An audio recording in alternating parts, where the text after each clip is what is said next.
ప్రభువును రక్షకుడైన యేసుక్రీస్తు నామములో అందరికి వందనాలండి. యెషయా గ్రంథం 60వ అధ్యాయము 21వ వచనం చదువుకుందాం.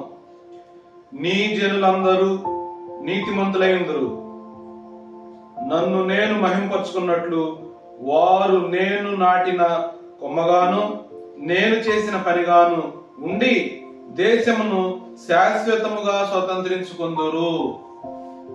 దేవుడి వాక్యం మన వినికిడిలో ఫలింపచేయునుగాక. మనము ఈ దేశాన్ని స్వతంత్రించుకోవాలి,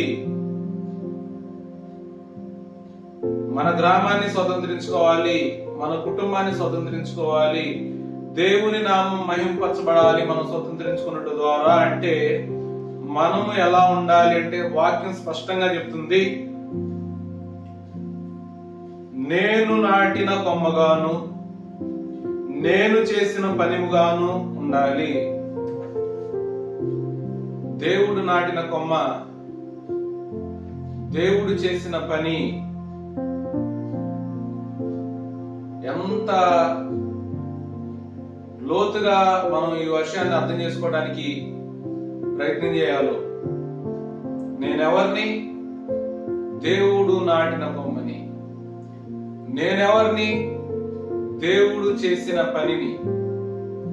మరి నేను దేవుడు నాటిన కొమ్మ అయితే,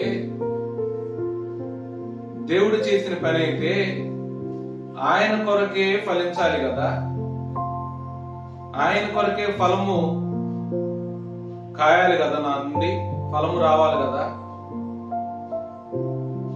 మన ఇష్టానుసారంగా మన ఆలోచనలకు సంబంధించిన ఫలాలు వస్తుంటే మనం దేశాన్ని ఎప్పటికీ స్వతంత్రించుకోలేము. క్రైస్తవ సమాజం ఈ దినాల్లో ఫలించలేకపోవడానికి గల కారణం ఏంటంటే, దేవుని నాటిన కొమ్మగాను దేవుడు చేసిన పనిగా ఉండలేదు. వారే నాటుకుంటున్నారు కొమ్మలు, వారి ఆలోచనలు పనిచేస్తున్నాయి. ఈరోజు మనం ప్రార్థన చేద్దాం. దేవా, నీవు నాటిన కొమ్మనయ్యా నేను, నీవు చేసిన పనినయ్యా నేను, నా ద్వారా నీవు మహింపరచబడాలి, నీ కొరకు మంచి ఫలాలు నేను ఫలించాలని ప్రార్థన చేద్దాం. దేవుడు ఈ వాక్యాన్ని మన వెనికిడిలో ఫలింపచేసి దేవుని నామాన్ని మహింపరచుకొనుగాక. ఆమేన్.